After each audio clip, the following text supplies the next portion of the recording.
This is Christy Drutman, and you are listening to Brown Girl Green, where I interview environmental leaders and advocates about diversity and inclusion, as well as creative solutions to the climate crisis.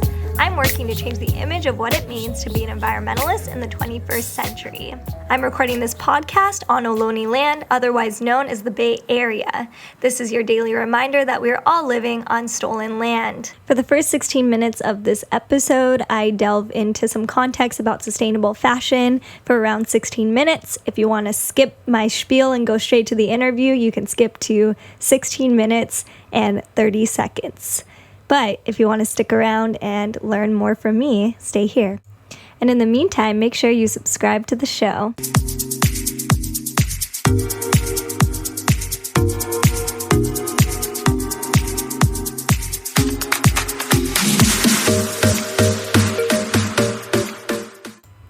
As the great Smash Mouth once said, "My world is on fire. How about yours?" But seriously, y'all, the sky's orange. Well, it was orange a few days ago. And I was pretty scared. I was like, why does it look like 8 p.m. when it's supposed to be 7:30 in the morning?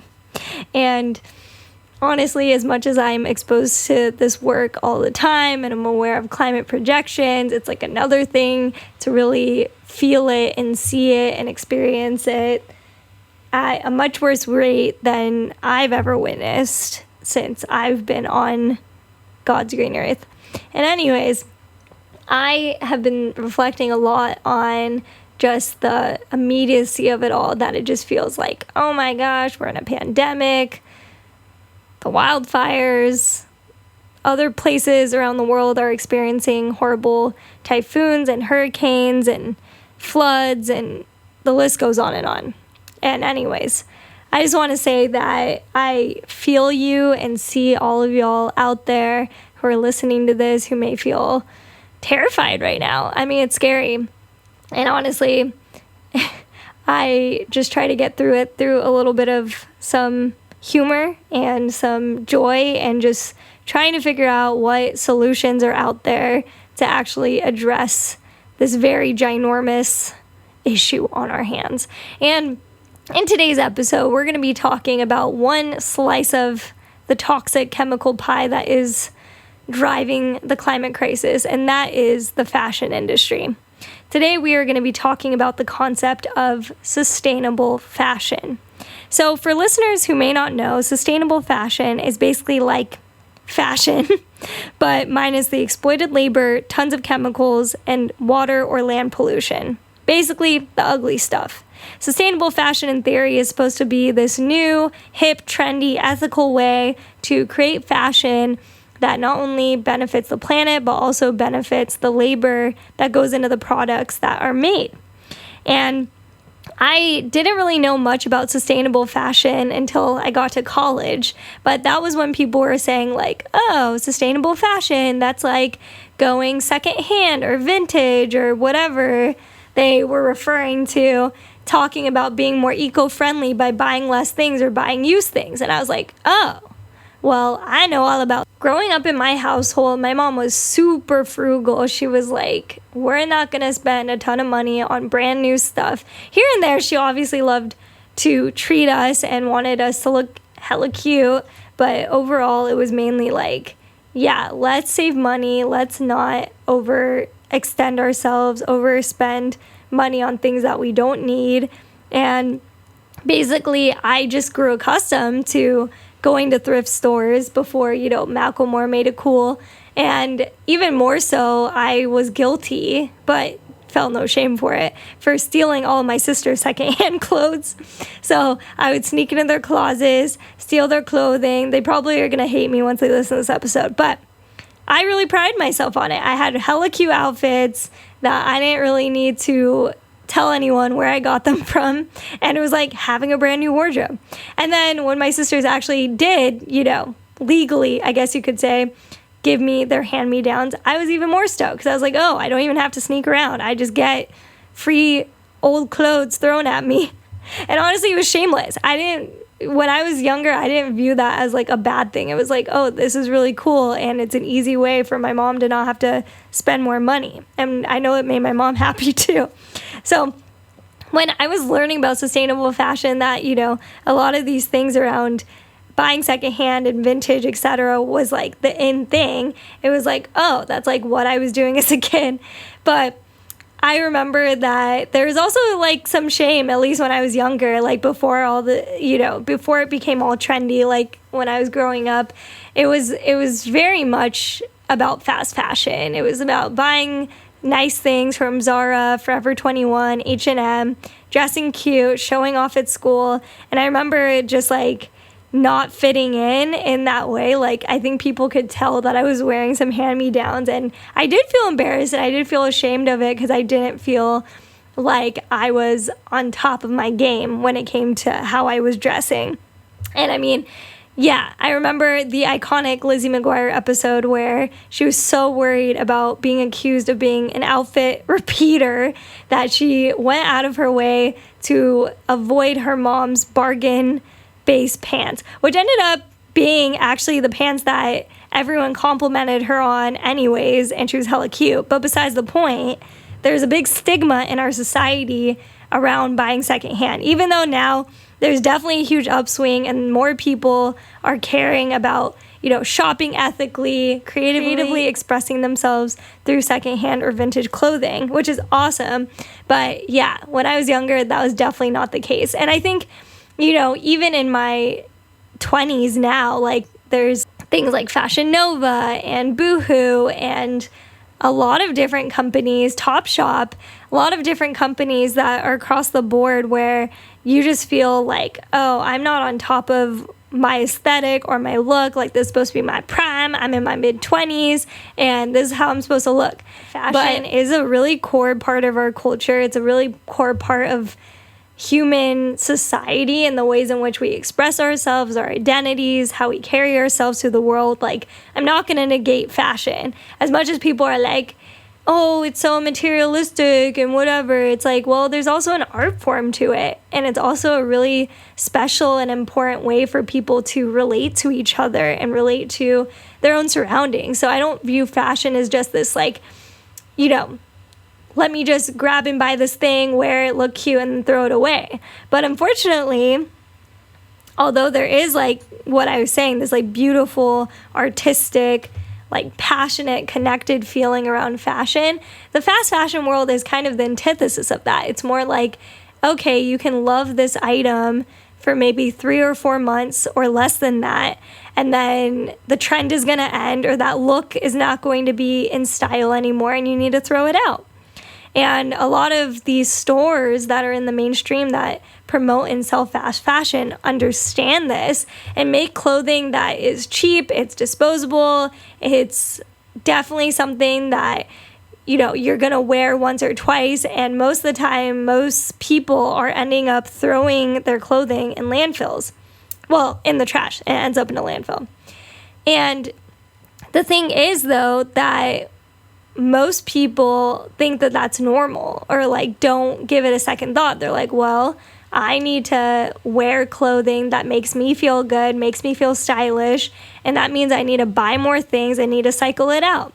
And it's a thing that I don't think is talked about enough in our society, is that so many people are just constantly consuming and giving into this throwaway culture, and it's really messing up the environment.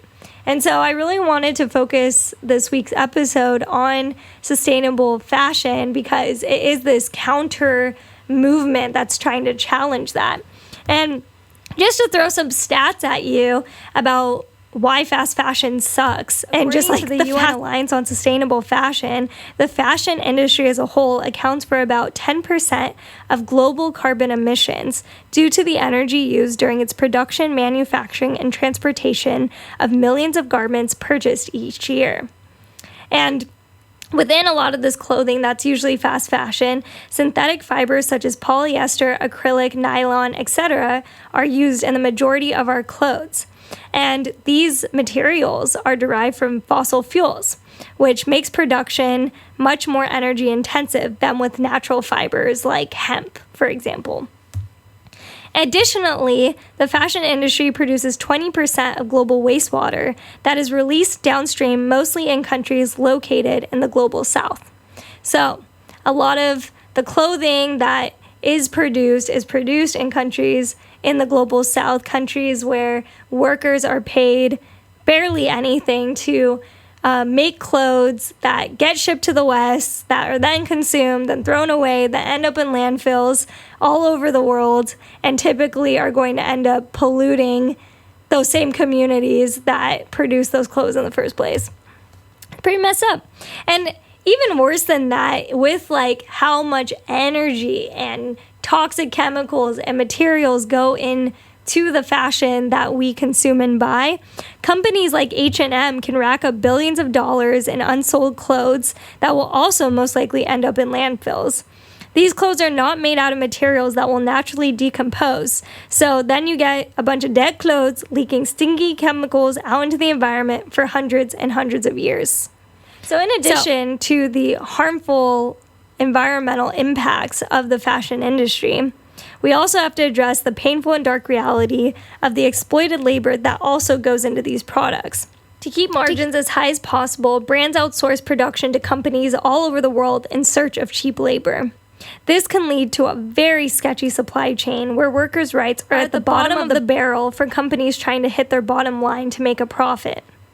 This was most evident in 2013 during the collapse of the Rana Plaza garment factory in Bangladesh that killed more than 1,100 workers and injured over 2,500.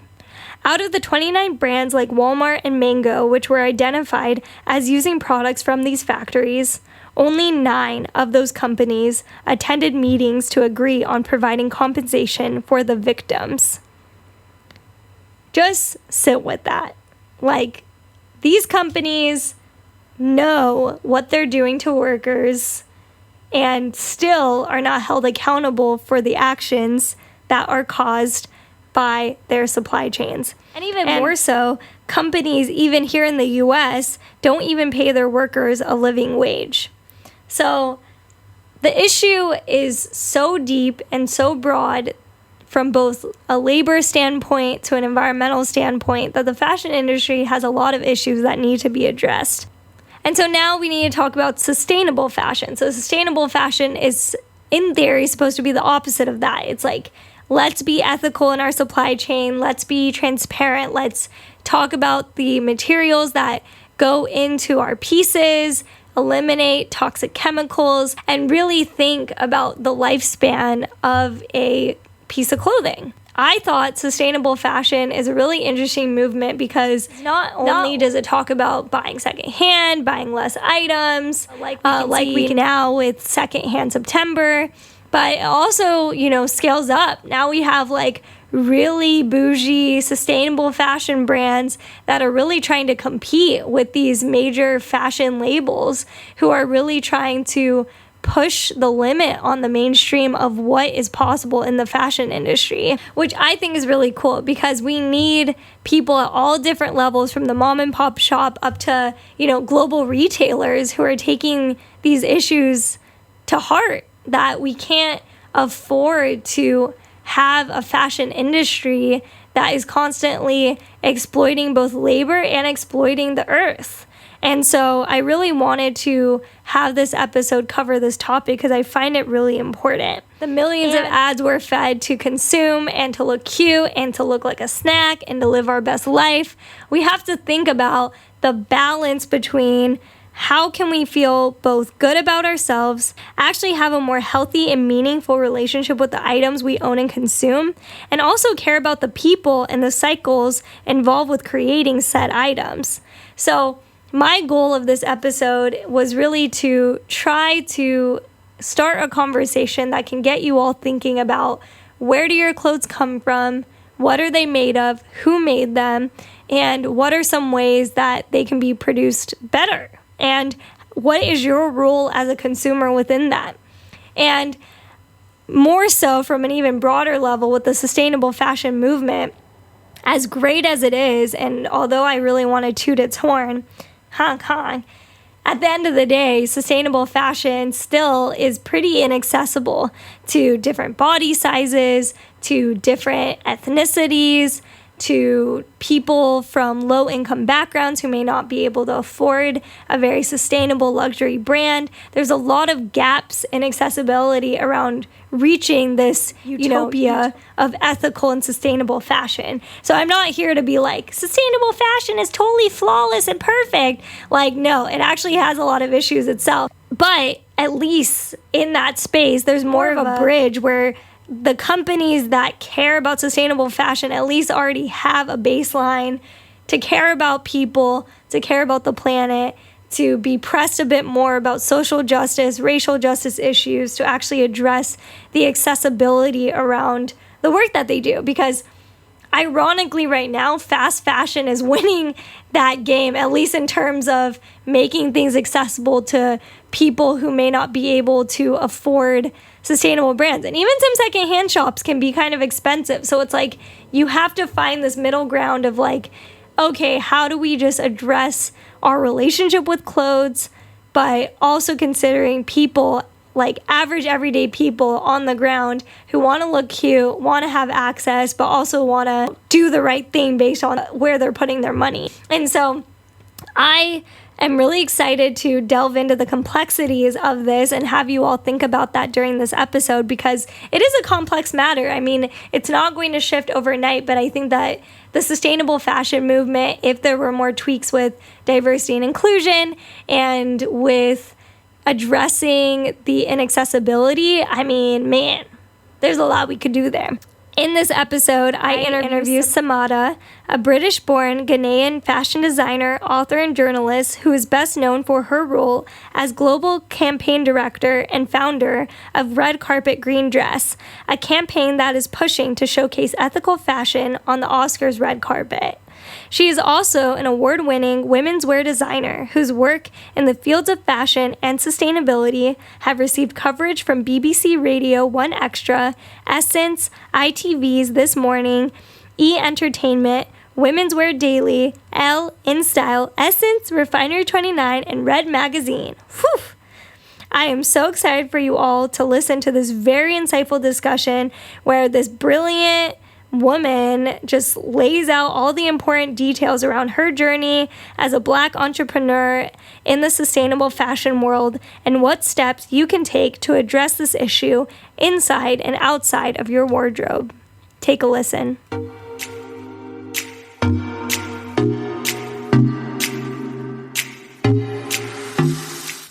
I am super excited for today's guest who will be talking to us about sustainable fashion and bringing more diverse voices to the table. And I would love for her to introduce herself. So go ahead, Samada. Hello, good evening, everyone from here in London. My name's Samata, and I am the CEO of Red Carpet women-led organisation championing sustainable fashion. And I'm just really excited to be here this evening and to speak with our incredible host and just to have a really hopefully engaging chat about something I feel very passionately about.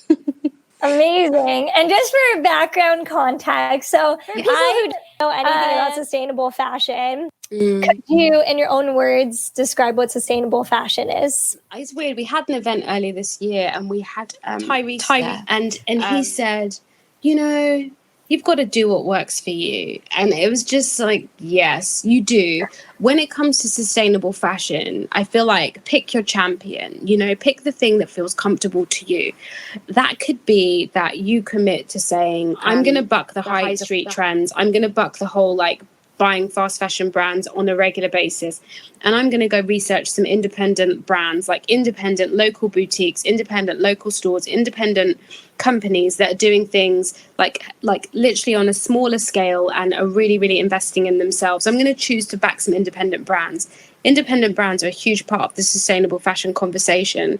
Most of the time they know, like, they're sourcing their own material. They know the supply chain. Like, I prefer finding unique stuff than getting stuff that's just mass made anyway. Or you could say, like, I'm going to be doing more like vintage stuff. I'm going to be customizing my pieces. If my clothing like tears, I'm going to mend it instead of just dashing it out the window. Like, you know, there's these different things that you could do that just prolong the life of your clothes. And then when you're buying new clothes, you're a bit more considerate. And here's the thing that like lots of people aren't going to talk about, but it's a fact. When you're investing in fast fashion, and when I say that, I mean like if you're buying like a top that costs you £3, it's forget about if you don't care about like the supply chain and the people that had to make that and get paid like 10p a week. The fact is that when you look inside that label, the process to make that clothing is really harmful to your body. The dyes, the chemicals, like this stuff is seeping off into our endocrine systems, and it's actually kind of causing imbalances, chemical imbalances. It's doing things like, I mean, it's actually very worrying. There was a lot of study done by Greenpeace that showed that some of the toxic dyes used in synthetic fast fashion is carcinogenic because it's just so cheap. It's not made to last, like, and that's what I think people are being kind of fooled. It's called design obsolescence, when you design something to fall apart. You design it so people need to buy another one after they've worn it once or twice. So I think I say that just to say that, like, back yourself a bit. Like, it's your body, it's your personal environment in a way, and just maybe analyze what you want to be putting on it a bit more. You know, I know it's hard, because sustainable fashion does not cater to all the right body sizes just yet. It doesn't cater to everybody on their different, like, socioeconomic, like, who's making different amounts of money. Yeah. It's not accessible to everyone just yet, but there is some small thing that you can do. Choose that and just do that's your thing and be proud of that, you know? That's enough.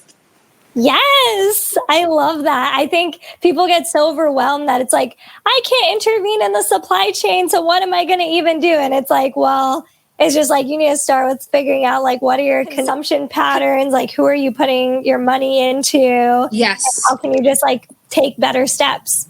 Exactly. Yeah. That's it. Like just do what works for you.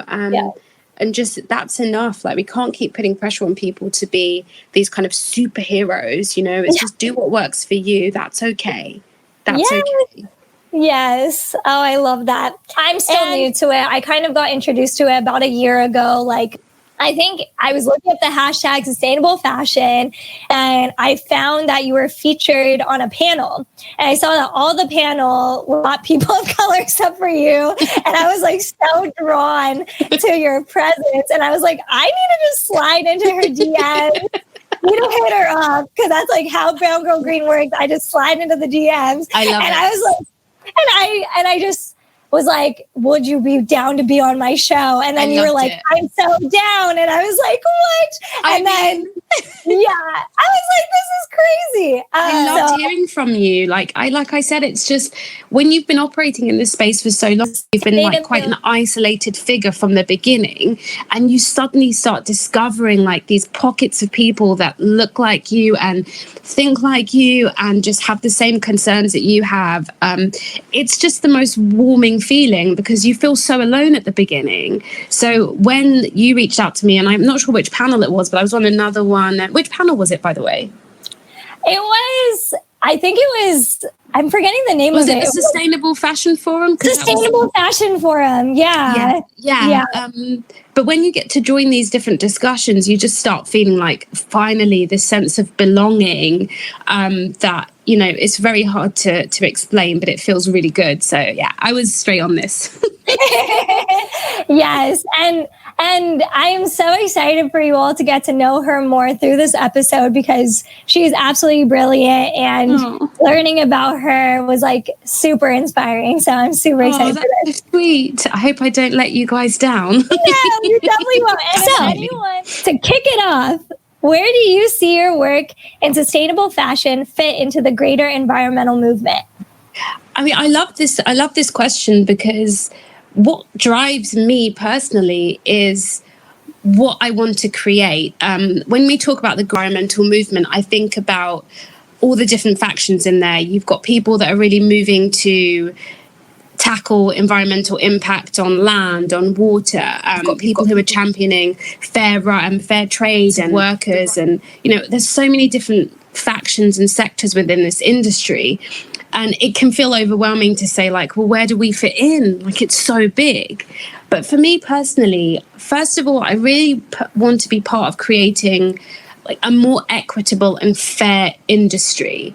One of the things I think I find most disheartening about the fashion industry is that it's not equitable, it's not fair. You have an invisible mass, and for example, that could be the garment workers in countries such as Bangladesh or Myanmar, who are, in my opinion, virtually invisible, but who are moving the industry en masse. They're so powerful. The work they do holds up the industry.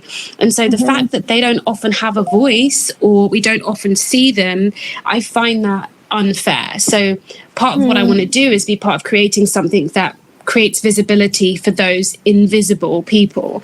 And I think even the environmental impact side of things, I mean, no one can really argue about the impact that the fashion industry has on the planet. Like, the statistics are overwhelming, and I don't really like banging on about them, because it's just like, oh yeah, we use like 98 million tons of non-renewable resources. It's like, what do you want someone to do with that kind of figure? You know, like just lie in bed and rock anxiously. It's just, like, what do you want me to do with that? So instead of focusing on like the scale of the impact, I just think what I want to do is be part of, in my way, reducing that. And with Red Carpet Green Dress, it's things like working with Greenpeace to highlight like how textiles are being dyed, the impact that those dyes are having on the local waterways. And with each of our gowns at the Oscars, we really use it as a platform to shine a beacon out there. It's a message. And it's saying, look, this is something we need to be paying attention to, like the dyes, the textiles, the recycling, the upcycling. So for us, fitting in is really using our work to give examples about what needs to change. So that's like another thing for me. And I'd probably say the other element of like what I see our work fitting in is just this environmental movement. It needs more female leaders. I'm sorry, but it does. Yes. And, you know, that's what it needs. Like when I see where do we fit in, it's like we're a women-led global change-making organization. You know, I'm a female CEO, the founder's CEO. We have a female team. And so where we fit in is like creating more spaces for women who are leading in this space. And I'm not being funny, but like fleshing it out. And I say coloring it in, because like my mainstream champions, like the only mainstream champions I'm seeing right now is like Emma Watson. And it's, you know, she doesn't necessarily represent like the nuances and the range of women working in this space. Like, we need to celebrate other heroes, you know, like whether it's a Dominique Drakeford or Laura Lee Jones, like let's kind of broaden that out a bit. So there's a few things I'm trying to champion, but those are just probably some of the things that, you know, I feel I have the power to do something about, you know, without feeling overwhelmed. No, I think that's awesome. Oh, thank you. I read your op-ed on the intersection of culture and sustainability in Japan and Ghana. When you see the intersections of fashion and culture, what do you notice? And how does that space inspire you in the work that you produce? This is a big question. I think I realized, and it's so silly for me to say this out loud, like it seems like duh, but I realized that your culture and where you're from has its own inherent sustainability. And it's like when you recognize that, it grounds you and you stop looking for the acceptance and the acknowledgement from the other sector that you're speaking to. So, for example, being a British-born Ghanaian, I've been working in the Western fashion world for so long, and I've kind of almost looked to that industry for acknowledgement of my work, or for like for the classifications and the definitions of my work. And so when I was reflecting, I went to Ghana for some kind of, unfortunately we had 2 funerals, but when I was there, I really started to notice that so much of the work I'm doing in this space is already inherently happening in Ghana. So first of all, the first thing I noticed is, you know, other parts of the world, when I say that, I mean outside of the UK where I am, the UK and America aren't innovative and don't bring ideas to the forefront. But I'm just saying, when you start unpacking things, you start realizing that, hey, you know, the sources of a lot of ideas are so far spread and so much like more wide reaching than I thought. So one example is, I remember reading about this incredible Muslim man called Ziriab, who basically like, you know, he came concept of changing clothes for the seasons, and this whole kind of fashion cycle where we look at spring, summer, autumn, winter. Like in Morocco, he's credited for basically shaping like their fashion calendar in a way, which that kind of blew my mind. Wow. Or, like so impressed by other parts of the world, and it gives you pride. And then like even with Ghana, like I started to research and I found out about like our adinkra, which is like a sacred cloth, right? But it has all of these symbols, and these symbols all talk about reverence for the environment and respecting the planet and investing in quality. And the modern version is you've got Vivienne Westwood saying, buy well, choose well, make it last, right? But like in northern Ghana, they've got like these symbols that say the same thing. Wow. So that really kind of made me feel inspired and humbled. And it just makes you want to learn more about the world. You see that culture and fashion unfortunately, a common theme that you see is that it's often a power balance. The more powerful element with the bigger platform and the wider reach is often credited for these original ideas, as opposed to like the original source. So that's another thing I noticed, and like that struggle for acknowledgement or for the correct credits and correct sources is just a repeating issue that I think we need to really tackle it, because it's tool to entire economies and entire groups. So there were just a few things I noticed, but it was enlightening. Wow. Yeah, I feel like there's a lot of people that are like, oh, these people are backwards in the global south because they live in poverty and they're underinvested in, so they don't know what it means to be environmentally friendly or to be sustainable. And and then we're like, oh, this is a great idea, but it's like they've been doing that because they understand totally how to manage their resources. Can you imagine, you've just hit the nail on the head. Like, it gives me goosebumps hearing you like say that back, because that's exactly how I feel. It's like, I think it's a thing I've spoken about recently that I feel quite passionately about. There's a couple of things at play here. First of all, we can't act like it's not like a level playing field, in the sense that the way that we talk about designs or communities or other kind of playing field, the language we use is different. We use versus immigrant.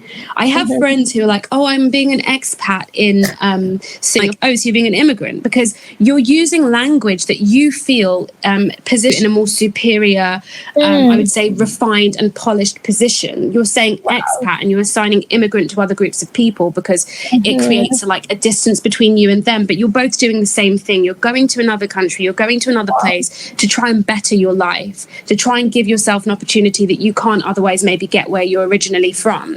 And language is just another way that people create space between the same situations. You'll hear like couture, even couture. If you think about what couture is, it's about like the time that's spent on couture pieces, the quality that is the quality of the textiles. All of that is very, very, very true. However, if you go some parts of, let's say, India, and you go and watch them bead a dress, I mean, that is couture. That is, to me, the same thing. And I think when we start talking about things in a way that puts people on equal playing fields, and when we pay attention to when language or visual stuff is used to elevate some groups and depress other groups. Another example, like if you think about Yves Saint Laurent, so technically, he's an Algerian-born designer. So technically, he's an African designer. If you look at how African design is talked about generally, right? They'd be like, oh, he's an African designer. Forget the fact that Africa's got 54 countries. Like, let's just ignore that, yeah? Just Africa. It's cool. Okay, so I guess we could just say European for Prada. Yeah, just European, like not Italian, European. Okay, so like this is what I mean. It's like these subtle things that interesting all play a role in how we view cultures and their input in the sustainable dialogue. I think it's important to just like tackle this stuff, and the reason I think it's important to do it is because it's to assimilate within these communities. People feel the pressure to assimilate. They feel the pressure of being othered and depressed as a group. So therefore they're like aspiring to be this other thing. In Ghana we see it because instead of like focusing on our traditional woven cloths, which is such high quality, you're seeing a flooding of the market with kind of counterfeits in different parts of the world because it's cheaper, and the fast fashion models taking roots there. We need to knock that down. Like, we need to reinforce cultures and communities to have pride in themselves, you know, already. Yeah. Oh, yeah. There's so much self-hatred, or just not even self-hatred. It's like rooted in like colonial mentality of just like, like the Western consumption of goods. Like, we need to embrace that in order to feel like we're advancing, when it's like, no, they're just taking the same ideas from you. Yeah, and just packaging it differently. And that's why I think it's an unfair system, because if you think like another example is like cotton. So cotton is like the second largest export in Tanzania, but they don't produce textiles there. So you get the raw cotton that's exported to, let's say, I don't know, China. Majority, actually, they've got a big trade situation with China. So they export the cotton to China. It's processed into a finished good there. And then it's brought back to Tanzania. And then they have to buy their own cotton for 3 times the price. So it's like there's also systems that make it really difficult for these really resource-rich countries to thrive and be sustainable because of like these unfair situations they're in. As it is, like, it's an unfair situation. They aren't less than. They're just in a really 100%. Yes, I agree. I mean, I see the same thing in the Philippines. Like, everyone's like, I want my fake Gucci, but it's like, but you have like literally indigenous people making beautiful hand-woven tapestries, right? What about that? Exactly, so incredibly. And you know, my dream, if I was going to like talk to you about like my dream, so obviously I'm in the UK and in Ghana, and I love the world. I want to travel, but it would be so cool to see even look about like entrepreneurship in other parts of the world. There's always this visual of like, buy a man of this and but teach him how to do it. And it's like, can we stop assuming that every single individual that's working or existing in these countries wants to be own stall? They actually, some people want to be entrepreneurs or CEOs of conglomerates. Like, we need to build those conglomerates in other countries and not just look at these small investments.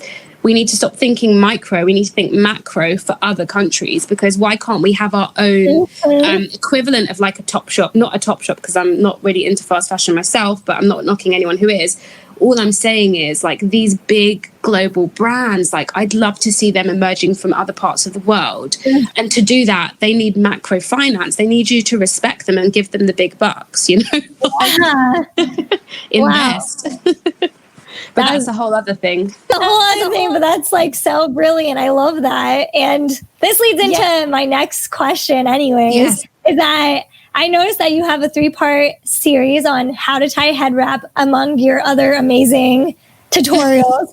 What do you think about fashion as a teaching tool? And what are some of the life lessons that you've personally gained from fashion? Yeah, so the head wrap, I love wearing head wraps. I mean, sometimes wear them if I'm having a bad hair day. I wear them because I just feel quite regal in them.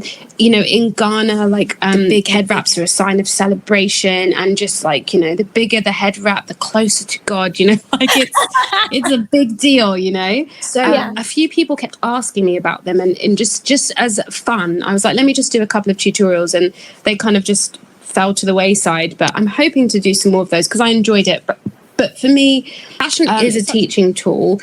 I think it teaches us about ourselves and our identity, how we see ourselves. And I think it teaches us about other people as well. Just as when you look at someone's clothing, you just learn so much about them as a person. And even the people who think that that isn't the case, that's often even more the case. It's like that scene from The Devil Wears Prada, where she's like, oh, so you think that this doesn't relate to you? And then she like just breaks it all down. Yes. The clothing is a choice that we all make every day. And I think, you know, it's a teaching tool when you take away people's freedom to choose what they want to wear and how they want to express yourself, then you really can see how much of an impact it has on somebody. I think it also teaches us like political lessons. It teaches us spiritual lessons. I have friends who are Muslim, and they hijab as a spiritual significance, but you technically classify it as a piece of apparel, you know. That whole conversation and what they go through because of what is essentially a piece of cloth that they are choosing to wear in a certain manner for a religious reason is it's all the education you need to know about how garments and cloth can impact. And I think it's insane that somebody's choice to dress modestly within their own space of belief should put them in a position where they don't even feel safe. So to say that it can't teach us something about ourselves and other people, like, is crazy. But the other thing is the political side of it. Like, you could go the obvious route and think about things like the Black Panther and their uniforms, but like 2 years ago, my friend invited me to a screening of this film called Zoot Suit. Have you seen it? I haven't.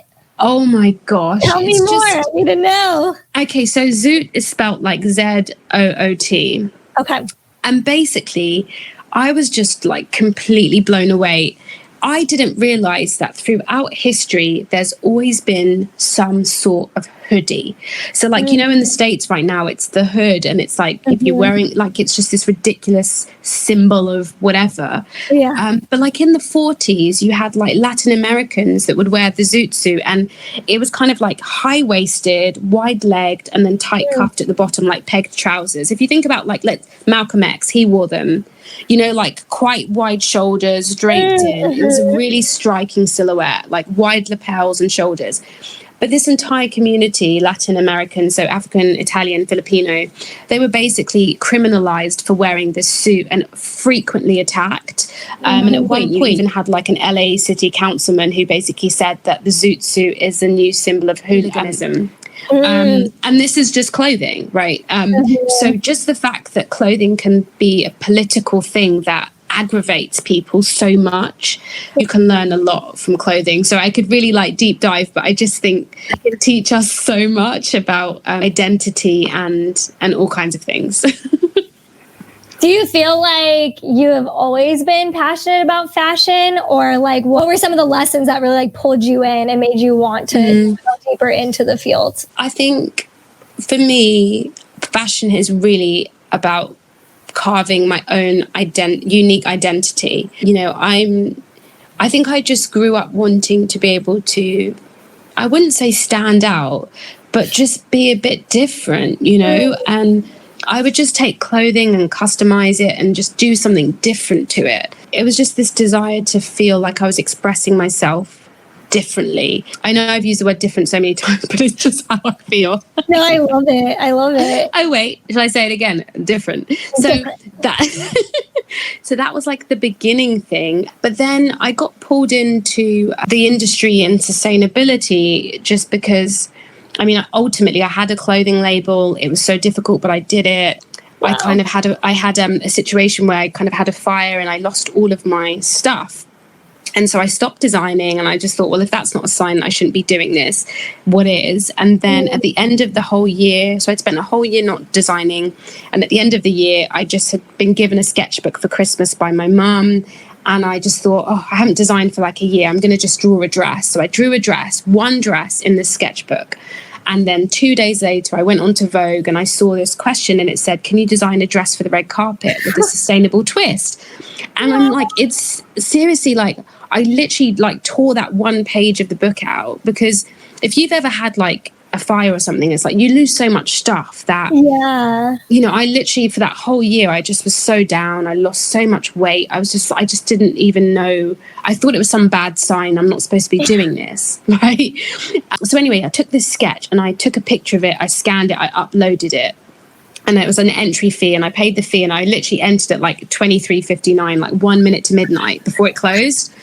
Like I was just like really battling with myself. Like, why am I doing this? And I entered it. And then like a week later, like Susie Amos Cameron calls me and she's like, you've won this contest.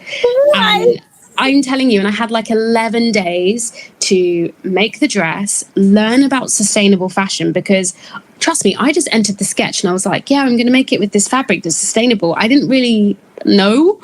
And she was like, I want you to come over and talk about it. And I was just like, So I had a crash course in sustainability. Like, okay, I was like reading all these books and like sewing my dress on the plane. It was just a mess. It was a mess.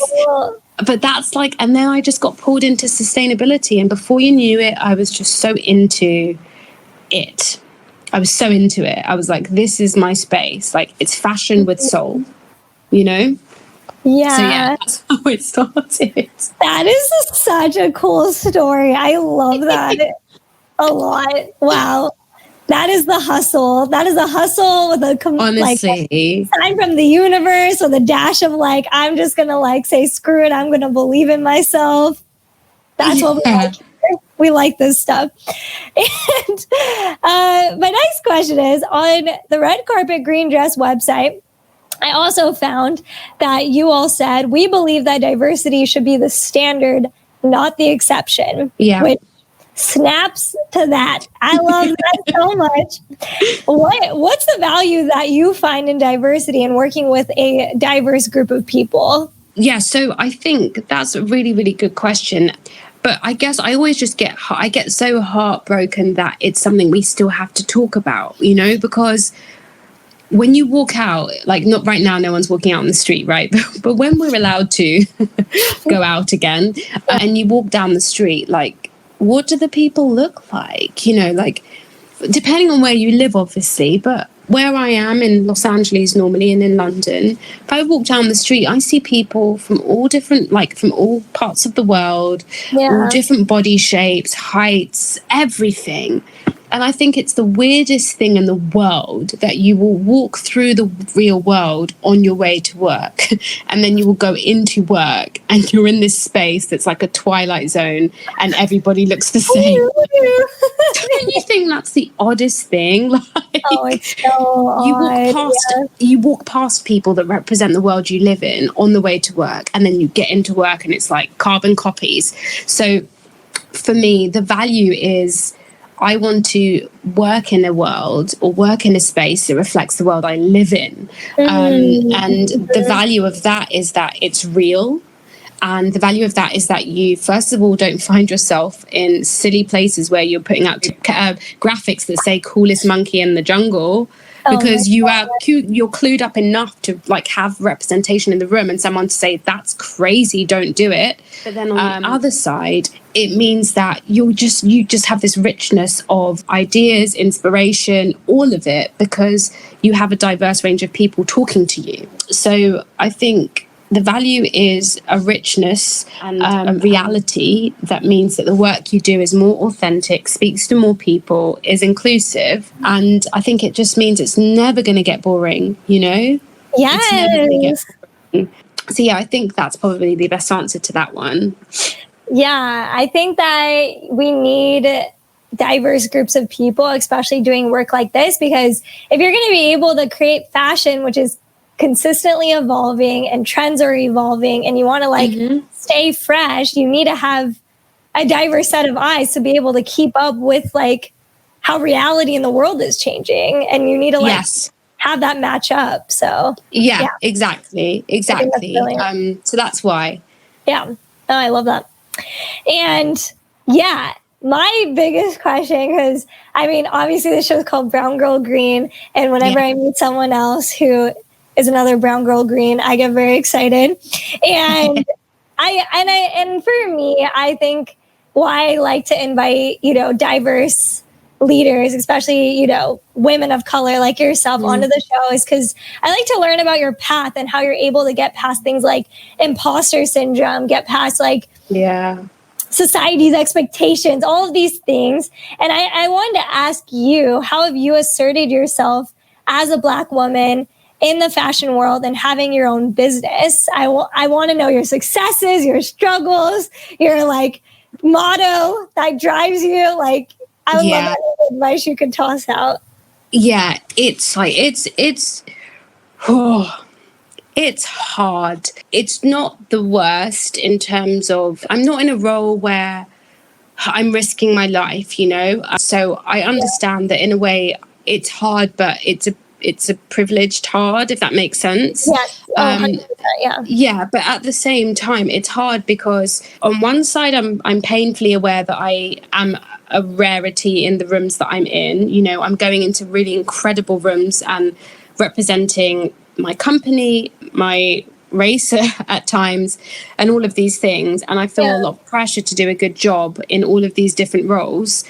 But on the other side, I think, God, there are so many people that would love the opportunity to have this platform. And so I feel lucky. And so asserted myself. So I think, first of all, I've always been very honest about what I think, and I've not allowed potential stereotypes to derail me. So even though at the back of my mind, I'm like, oh, if I put a bit too much passion in this, or if I overemphasize, I could be put in this box, being XYZ Black woman, I still am who I am, you know, so I can't like let this potential stereotypes affect me, because then I'll be tiptoeing in my existence and I won't be just being in the room.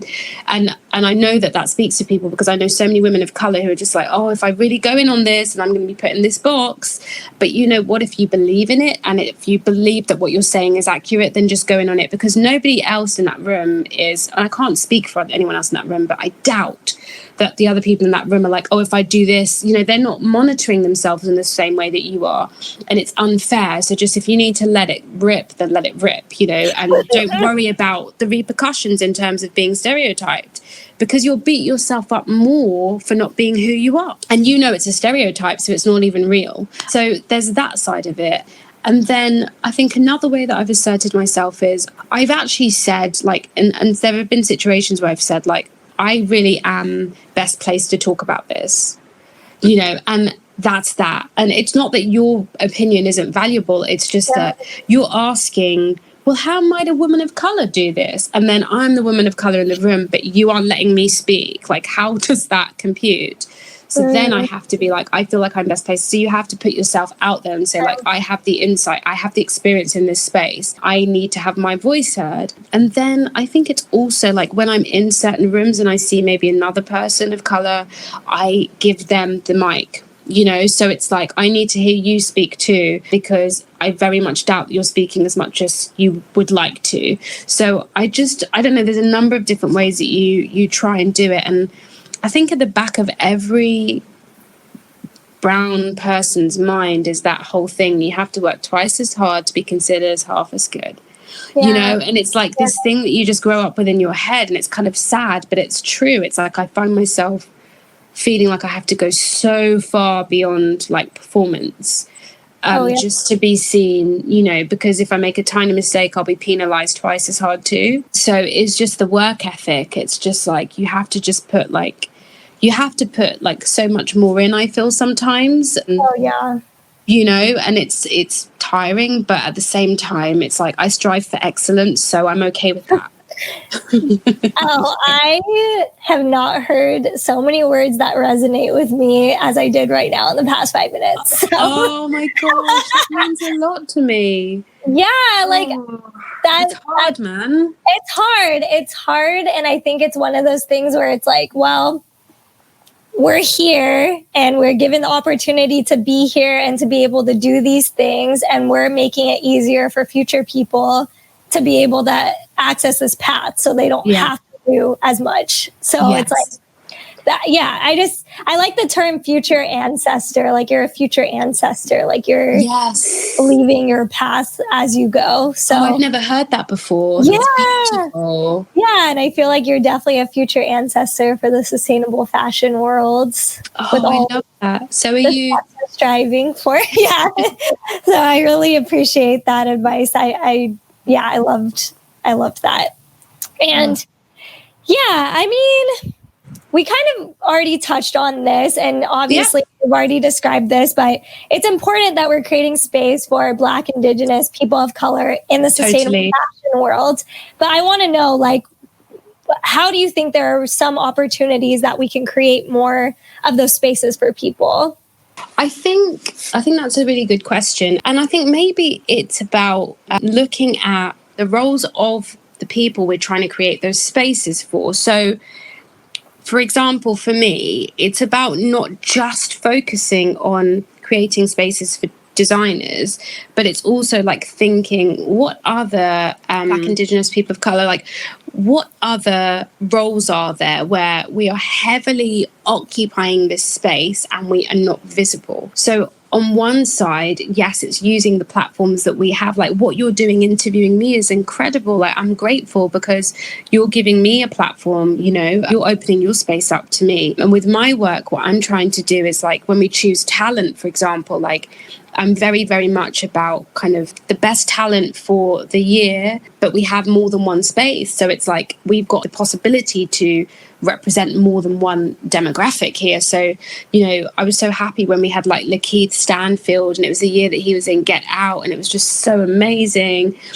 We've had like Priyanka Bose when she was in Lion, and it's kind of like if you have the power to make a selection, it's not about it's not the diversity hire. That's not what I'm talking about. Mm-hmm. I'm saying if you have the option or the power to make a selection and bring someone into a space that is deserving and is talented, then do that, you know. And I think sometimes if it's a person of colour with the option to hire another person of colour, they feel some type of way, like, oh, like I've got in, I don't know if there's room for you too. Like, yeah.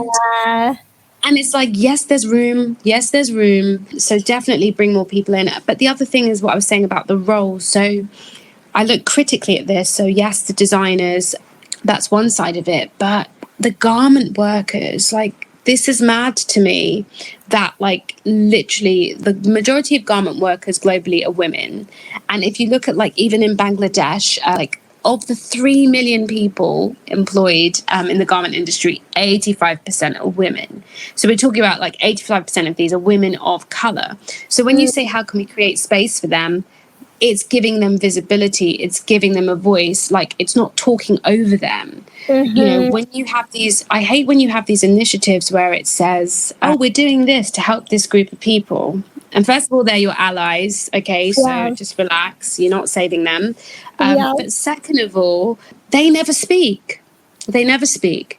The group you're fundraising for, the group that you're doing this work for, I hardly ever see them speaking. So on one hand, you're saying, oh, we're doing this to help this group, this disenfranchised group. They don't have a face, they don't have a voice. You have a few pictures, they don't have a voice. So when you want to talk about creating a space for Black Indigenous people of colour in sustainable fashion, it's also giving the mic over to people like in these other spaces and letting them speak, stop speaking for them. And that's so easy. We're in a digital age. Like, you know, how cool would it be if we went to like we had a summit or something and you had the head of XYZ at Nike, the head of sustainable corporate social responsibility at Nike, the I don't know, the content generator of social blah, blah, blah, and the leader of like the garment workers union in Bangladesh, and she's there too, and you've flown her in, like, you know what I'm saying? Wow. Like, why not? Why not? Why can't she speak? So I think we don't only have to look at it in terms of like who we're putting on the press release. I think we have to look at it who we're giving animation to, like who's speaking and who are we speaking for. Do we need to speak for them or can they speak for themselves, you know? So I think like that's probably a big thing for me. Yes, getting me fired up. Okay, I'm glad. So yeah, I mean, you probably already have the answer to this question too, building off of that, but who are some of the organizations or the artists you've seen creating some of that intersectional content you're talking about, if anything? And why do you think their methods are working? Anyone who you shout out? I love what you've just asked. There's a couple, you know.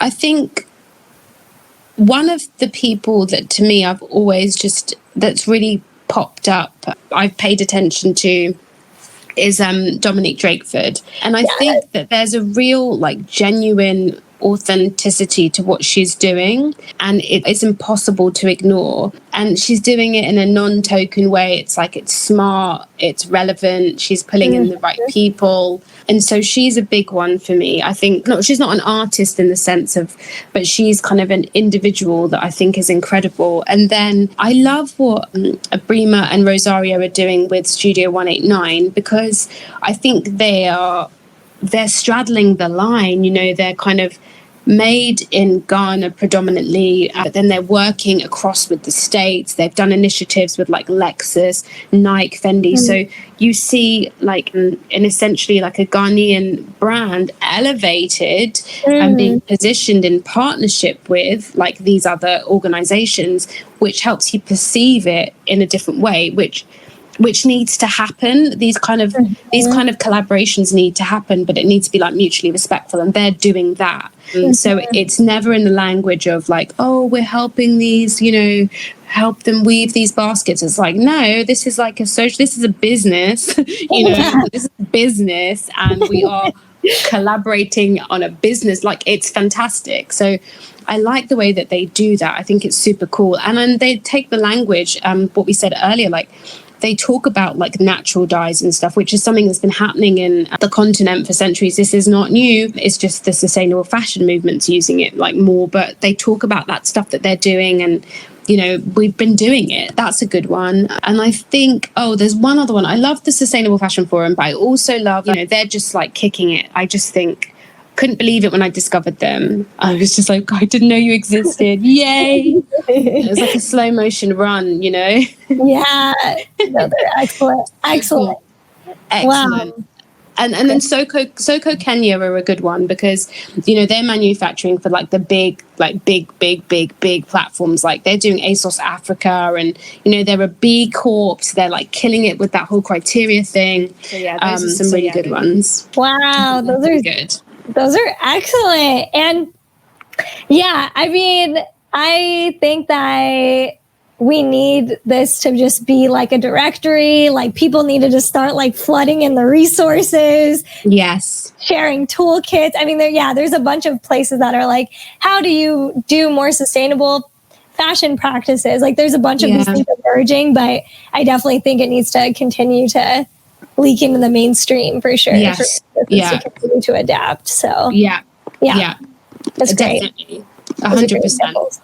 Wow, this hour zoomed by, so we only have time for two questions from the audience. I'm like, oh no. Okay, crazy. So the first question is, one of my followers asked that you have a TM or like a trademark next to your name and the brands that you represent. Yeah. And they want to know, how do you protect your brand from copycats as you're working to push your work forward on environmental sustainability?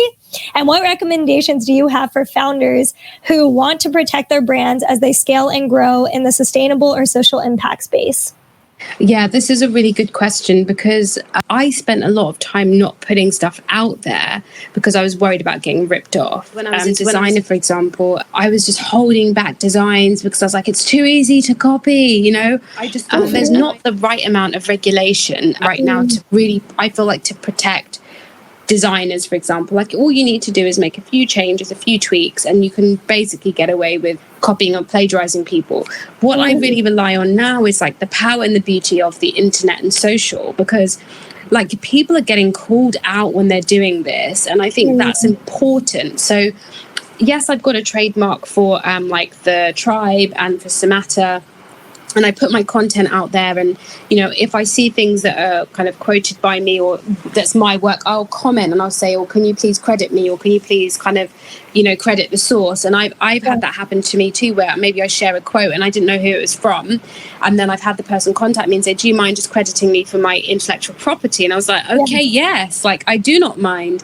So I think you could get caught up in protecting, because you can trademark things, and I'm a member of anti-copying in design. So when you create something new, so if you're a designer, for example, or if you create a new logo, you upload it into their IP database, and they have like a team of like lawyers that basically stamp that time and date. And so you have an element of protection for what you've protected. But we all know how easy it is to share ideas or to take ideas, and people, we've seen it happening around us. So I would say, don't get too caught up in how you can protect yourself, because the world is so wide and so big that it's really hard to police the internet or police the world. But as long as you're just like very dogged in communicating what you do, I think it's something that gets assigned to you anyway. People will start saying, oh, that's that person, that's that person. That's the best you can do. And then when you do see that you've been kind of ripped off, or you engage in dialogue, ask for credit or whatever the thing is, but know that you probably won't be able to kind of take it to like a completely high legal route because it's so difficult. I know it's tricky because it just depends what the business is and so on, but I did pay a lot of attention to like IP theft and so on, and I just realized it becomes so long-winded and convoluted to get justice.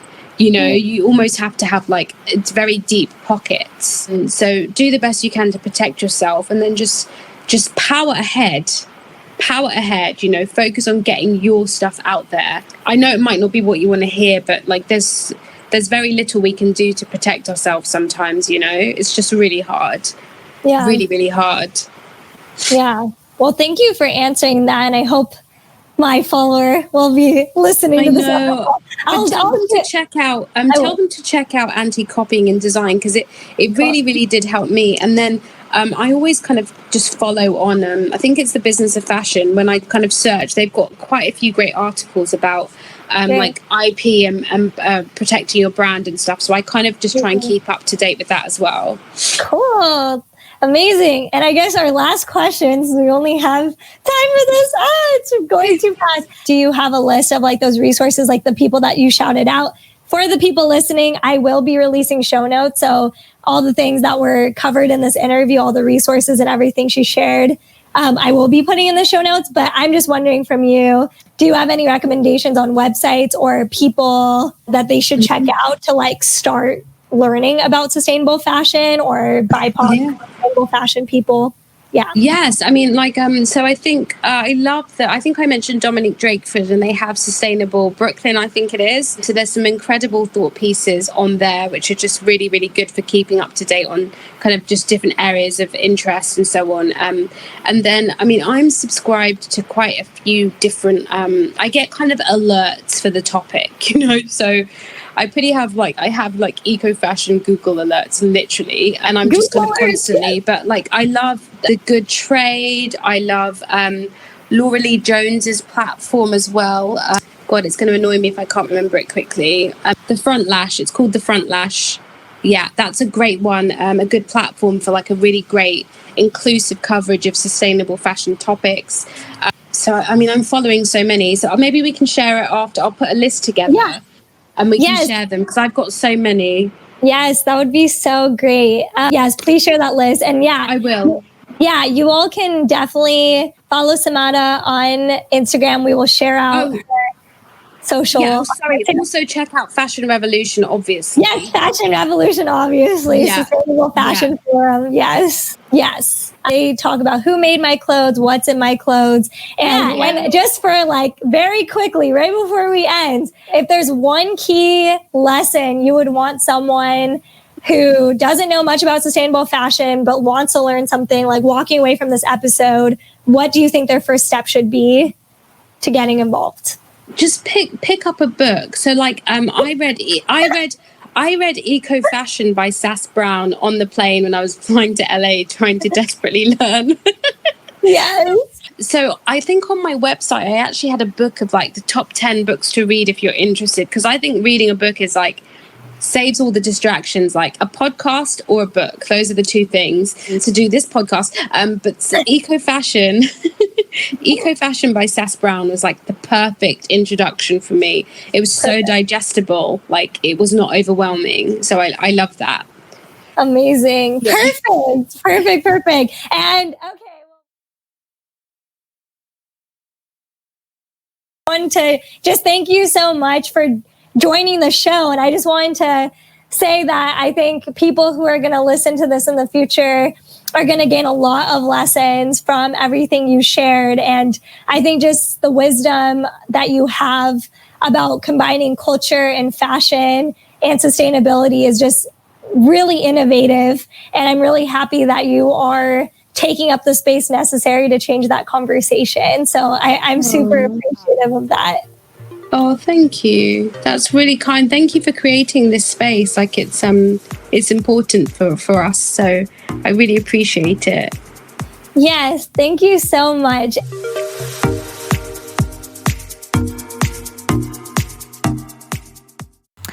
I hope you enjoyed this week's episode and got some great gems about sustainable fashion and just things to think about when it comes to the environmental and social impact of the fashion industry. And before we go, I wanted to leave you with some quick tips to address sustainable fashion moving forward in your everyday life. So the first is the cheapest and the easiest one, which is to invest in secondhand or vintage clothing. And a friend suggested Shop Thrilling, which is a Black-owned online thrift vintage store, but I also know of Depop, Etsy, and ThredUp as good options. But if you all know of other ones, please make sure to circulate that on social media and let people know. And also Goodwill, Salvation Army, great, secondhand stores, which are great as long as you're safe and practicing proper social distancing. And if you don't want to buy stuff from a store or online and you want to just trade clothes with your friends or your family, you can do a clothing swap. So essentially what that is you take your old clothes that you're not crazy about and your friends or your family members will do the same. You throw into a huge pile and then you all pick out the stuff you want. And then essentially, voila, you have done a clothing swap. And it's free, it's cheap, it's easy to run, and it's a super fun way to just have fun with your friends, bake some cookies, watch a cheesy movie. It's a good time. And then if you have more money to splurge, then I recommend you investing in one or two signature pieces from a sustainable fashion brand that you feel aligned with. And a lot of this can vary depending on, how much money you're willing to spend, if the brand is aligned with your values around caring about their supply chain, social justice, etc. Some of the ones that I would like to recommend are Pildora NYC, which is a lifestyle brand platform that promotes sustainable fashion companies. And I also recommend Anthill Fabric Gallery. They're an amazing social enterprise that's focused on zero waste entrepreneurship that is empowering Indigenous weavers in the Philippines to design textiles that are used in contemporary clothing. And if you do want to still buy a fast fashion piece here and there, I'm not going to totally shame you for it, but it's just about thinking, okay, well, if I'm going to buy this fast fashion piece, then I better own it for several years rather than just throw it out. Because the point is you want to keep things out of the landfill, out of circulation, and try to not be buying brand new items all the time because you're going to end up throwing it out and it's just going to continue contributing to the problem. And outside of all of your individual choices, the last thing and probably the most important thing moving forward is just being aware of these brands. And I think especially as COVID has hit, a lot of companies, especially fast fashion companies that depend on labor in places like Bangladesh, are experiencing really big hits in their numbers. And so a lot of their production has been halted or slowed down. And so a lot of them are losing revenue and have to figure out what are they going to do with all these clothes? How are they going to redefine their branding and their marketing strategy to be able to continue to get revenue and to stay afloat? And so a lot of companies are rethinking their practices. And, there's a really big opportunity for ethical and sustainable fashion to come to the forefront. And it's up to a lot of us out there that consume and know about these products and know about what companies are or are not doing to actually hold them accountable to that, to take action.